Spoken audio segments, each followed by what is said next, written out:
have a reality that you do every day. There's things you can change, but with those things that can't change, have a useful belief about them. This is our reality. So decide to enjoy, embrace the things about your life that are real. When you say this is the best time in the history of the world to be in your job, to be in your industry, an amazing thing happens. Your brain is going to go find exactly what it is that you are out there putting forward as a useful belief. I don't teach be positive, I teach something else. I teach useful. That word, bang. Because useful is not about a feeling or an emotion. Useful is about an action. And the difference between having a useful belief about your life is, well, a game changer. To get it done as a group together, it starts with you as the individual. I want you to imagine, 1 year from right now, we have this exact conference. You walk up to me and you say this, Chris, I have had the best year of my life. For you to walk up to me in 1 year time and say that, tell me, boom, what did we do? And all of a sudden, you'll have criteria. You'll start to know what you need to put into action. But only by going to the future are we absolutely clear what action we need to do. And that is pretty exciting. Let's actually start to think about what we want our sunset to look like. Thank you so much for that very warm welcome. It is terrific to be here, and I have to say, I do pinch myself at what I get to do, because I get the opportunity to talk about my favorite subject, people, every day. How many people in this room have to deal with human beings as part of what you do every day? Does anyone have to deal with those people? All right, so that being the case, we're going to be in the right spot, because I'm going to fly in the face right now of what you've heard your entire life. Are you ready? Positive thinking doesn't really work. If you had the worst year of your life, or for whatever reason, personally, professionally, you didn't have the sort of year you wanted, in fact, maybe you were even at ground zero. If I walked up to you right now and said, come on, man, just be positive, what would you want to do to me right now? I don't teach be positive, I teach something else. I teach useful, that word, bang. Because useful is not about a feeling or an emotion. Useful is about an action. What are the most useful actions you can take to get from 2 to 5? What are the most useful actions to get from 5 to 8, right? In fact, I say useful belief. Useful belief is the idea I want you to take away, because actually it's amazing, right, how many people do not have a useful belief. And the difference between having a useful belief about your life is, well, a game changer. Well, let's talk through a little bit about this. And who has children? Who has children? Let me ask this question. Wow, look at that. All right, now, of all those people, who have ever been a part of a conversation like this, right? Are you ready? I can't believe kids today. Have you ever had this conversation, right? I can't believe when I was a kid, who's ever said that? Now, people ask me the question. I got 3 boys, 15, 12, 10. People say to me, Chris, what do you think about kids today? And I say this, well, I think it's the greatest time in the history of the world to be a kid. I think it's the greatest time in the history of the world to be a dad. Now, I don't know if either one of those things are true. But let me say this, I don't think truth matters as much as we actually think it really does, right? In fact, you'll find truth is very much a perception anyway. We sort of often have let other people create our truths anyway, because I know this, when I believe it's the best time ever to be a kid, when I believe it's the best time ever to be a parent, when I believe those things, I'm a better dad. I'm a better dad because I'm present and I'm locked in.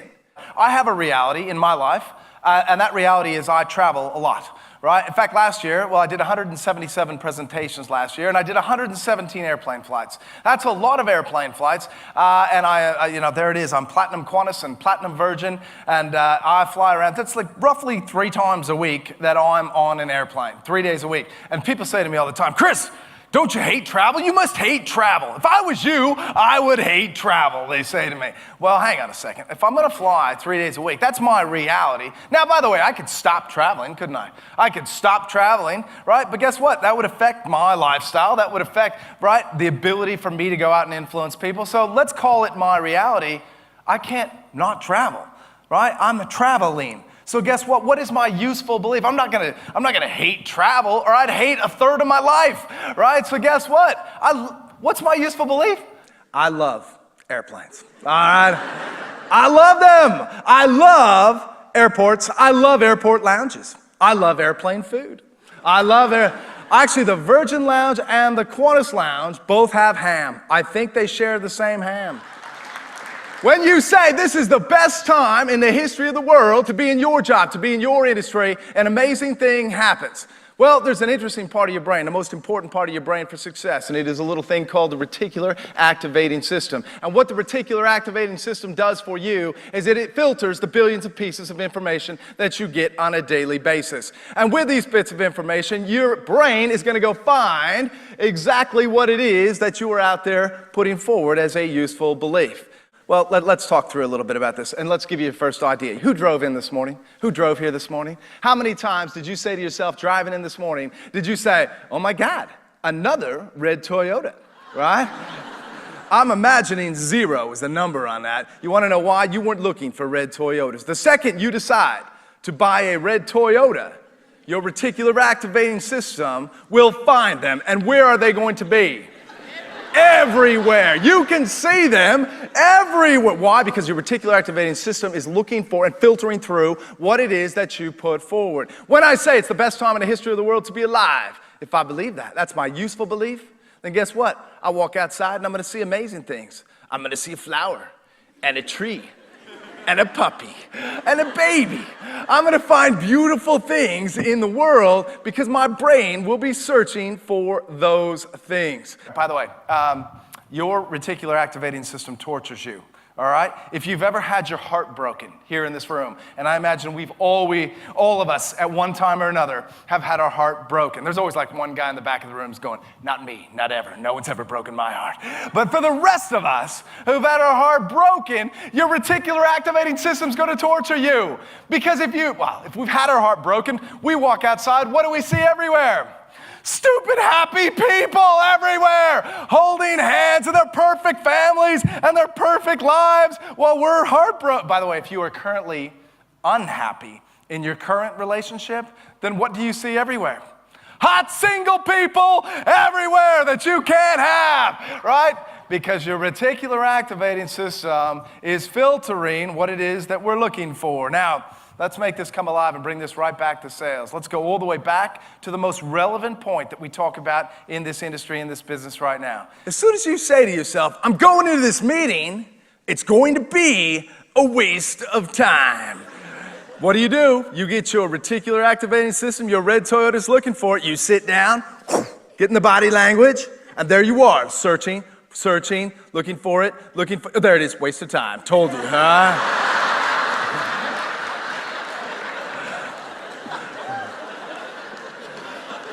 Very different to have a useful belief where you go in and say, you know what? I don't know if they're going to get anything out of this meeting or not, but I'm going to be open. And when you're open with a useful belief about the meeting, it may not come, but if it does, you won't miss it, right? We start thinking about having a useful belief about how we go at things. It's a useful belief about your reality. Every single person in this room has a reality, your reality. And with the things you can change, right? Well, you can make that change. But with those things that can't change, have a useful belief about them. This is our reality. So decide to enjoy, embrace the things about your life that are real. Do you know what's amazing? And we got people on the phone face to face every day. Only 7% of your communication is words. That's crazy. Albert Mehrabian did a study. Only 7% of your communication is words. That is a very small percentage. Instead, 38%, 5 times more powerful is the tone with which you speak. Now, you know this is true, by the way, if you've ever been in a relationship before in your life, right?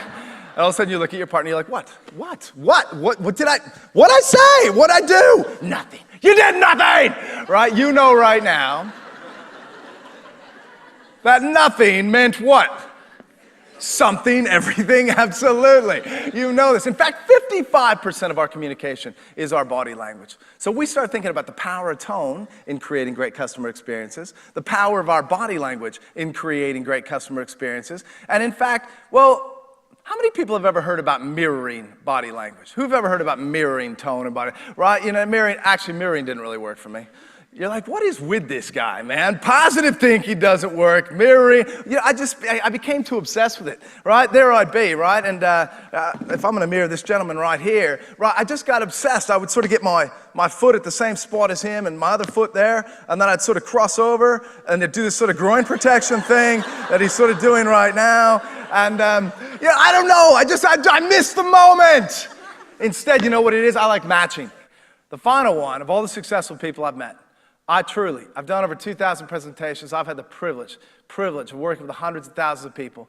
And driving from a place of gratitude, I have to say, you guys have given me the greatest gift you could have given me today. You gave me your time. And when people give you their time, right, that's the greatest gift they could give you. And we have, well, it's my mission statement that when you give me your time, I promise you I'll give you everything I got. And that's it. And the rewards are there. When we see the joy in people's faces, gratitude. Of all those successful people, I've never seen anybody, right, that was truly successful who didn't possess our final one here, energy in abundance. Now, this is all the behind the scenes stuff. What happens? Do I have a useful belief? Right? I'm ready. I'm going to filter the greatness that comes my way. I'm going to code the actions. But then all of a sudden we come to that point. We have to teach people to talk to other people, right? Teach people to talk to other human beings. And I want to share with you right now the greatest tool of connection, the greatest tool of communication ever. What? Did he say the greatest tool of communication ever? Yes, the greatest tool of communication ever. In fact, you can write these down if you like. Here we go.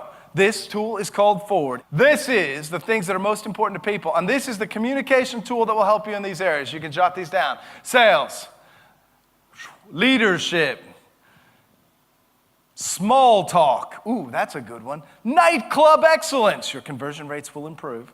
Right? All these different areas of your life, but most of all, our ability to connect in conversation with other human beings. Now, these are the things that are most important to people in the world. And we talk about this. The F stands for family. All right? The F is family. How about the O? The O is occupation, what they do. And the R is relax, what they like to do to relax.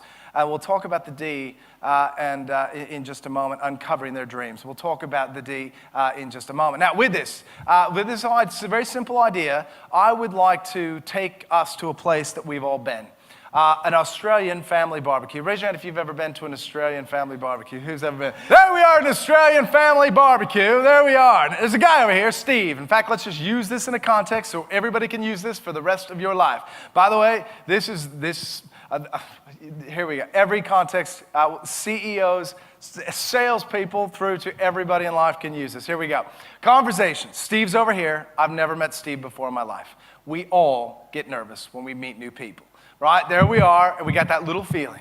Going over there to meet Steve. I've never met Steve before. What am I going to say to Steve? And then all of a sudden I remember, I got that Ford thing from the conference on the Gold Coast. I'll use that and think F family. Now, we're at a family context because we're at a family barbecue. So I walk over to Steve and I say, hey, Steve, how you doing? Chris Helder, and I introduce myself, and F is in my head. I say, Steve, which one of these little rugrats is yours? He says, that's my boy just over there. I'm like, man, Steve, he looks just like you. And he says, oh, yeah, no, my wife and I are very proud. I said, your wife's here today? He says, yep, she's just over there, mate. And, man, Steve, your wife is hot, man. No, I don't say that. I do not say that. Instead, I say, fantastic, Steve. Where's little Jimmy go to school? And there you are. Oh, you guys live in St. James Place. Beautiful spot. And I ask him all about his F family. Now, it is possible that Steve will ask me about my F situation. It's possible. Surprisingly unlikely, actually, in the real world out there. But nonetheless, if he does, I do not answer, right? I can't look at him and go, I'm sorry, Steve, I can't actually answer any questions right now because I'm actually doing the Ford technique on you at the moment, all right? I'm not going to do that. Instead, I'm going to answer. However, I'm going to answer and swing it back. I'm going to answer and swing. I'm answering and swinging, right? And I swing it back over to him, and I go to the O. I say, Steve, what do you do for business, mate? What do you do for work at the moment? Right? What do you do for work? And he tells me he's a financial advisor. Financial advisor, I said, tell me a little bit about that. Different regulations happening. How long has he been doing it? Changing environments. He starts talking to me all about that, and it is fantastic. I listen. F and O. Straight down the line, and there I am, and Steve is having fun. Why is he having fun? Because he's talking about his favorite subject, which is himself. There it is. Because at the end of the day, those are the things that he connects around. That's going to get him excited to talk to me. Right? We talk about sales. I heard it just before as I was standing in the back of the room. This is the time and place in the world of authenticity. This is the time and place of real. Right? I don't want to know what you're trying to sell me unless ultimately you can demonstrate to me that you care about me and that you know about my life. FOR is about my life. Now, I know sometimes business people sit in here and they go, Chris, you can't use that in a business context. I'm not going to walk into somebody I've never met before and start asking them about their family. That's not right. Well, of course not. I wouldn't either. The first time I met Kel, do you think I walked up to Kel from Intimo? Do you think I walked up to him and started talking about family? No. First thing we talked about was what? Business. We started with the O. And then, by the way, I said, Kel, what do you like to do when you're getting away from this place? And then only if it's appropriate are we going to talk about family, right? I didn't walk into for Kel. I stood outside Intimo, and before I walked in the door, I said this, Orf, I'm walking into Orf Kel. That's what I was going in to do. I was going in to Orf that guy. That was it. Foring or orfing, the only thing that changes is the context, right? Now, by the way, if I met you at the football club, if I met you at the tennis club, if I met you at the golf club, the first letter we're going to talk about is R, yeah? And then I'm going to say this, right? I'm going to be like, what do you do for work? And it's going to go, oh, geez, you sound busy. And then only if it's appropriate are we going to go to family and friends, right? Rough. I'm either going to for you, orf you, or rough you. And the only thing that's going to change is the context. We talk about this, the FOR conversation. It is great. But small talk is small talk. And dreams is really the most important thing. And next to dreams, can you put this word vulnerability? And I say this because people only share vulnerability with you. And I mean vulnerability in a way that they share something real with you. That they share this with you if they what? If they trust you, right? I mean, there they are. That's the only time that they're going to share that with you. See, I believe FOR is the art of being a great conversationalist. I believe the D, the uncovering of the dreams, that's being a great salesperson. Because when you can uncover that vulnerability and somebody shares this with you, that means they trust you, right? At the end of the day, it's very much about uncovering their dreams. What do they want? And only by uncovering their dreams are we able to match what we can do to help them get what they want. The dreams piece is the gold. Great salespeople are great at uncovering the dreams. When we talk about the dreams, I like to refer to it as this, the uncovering of the sunset, and the sunset being what it is that they want to achieve in their life. And I love watching the sun go down over the ocean. I love that moment. It gets to be about that big, and then boop, it disappears. In that moment, the sunset is a metaphor. It's a metaphor for the end of a time period for me. The end of a time period that I can look back on that day and actually think about what I did well, what I didn't do well. Because we live in the moment, but what happens for a lot of people is living in the moment, they get busy. And when they get busy, they lose mindfulness. And next thing you know what? They're on the hamster wheel of life. And they're running. And it's not that they're not working hard, they're working real hard, right? But they're running and running and running. They got hamster sweat flying off them. Man, they're working, right? But they're not actually getting done what they can get done because they haven't thought enough about what's their 1 year sunset. I want you to imagine 1 year from right now, we have this exact conference. And you say this, Chris, I have had the best year of my life. Personally, physically, my body, professionally, the targets, my personal brand, what I went out there and did. For you to walk up to me in 1 year time and say that, tell me, boom, what did we do? And all of a sudden, you'll have criteria. You'll start to know what you need to put into action. And that is pretty exciting. And let's actually start to think about what we want our sunset to look like. As you go out there and think about your sunsets, my favorite quote is by Helen Keller, who may have had the most useful belief of all. Life is one of two things. It's either a daring adventure or it's absolutely nothing. Lead your people on the daring adventure. Make your life the daring adventure you want it to be. My name is Chris Helder. Thank you so much for inviting me along today.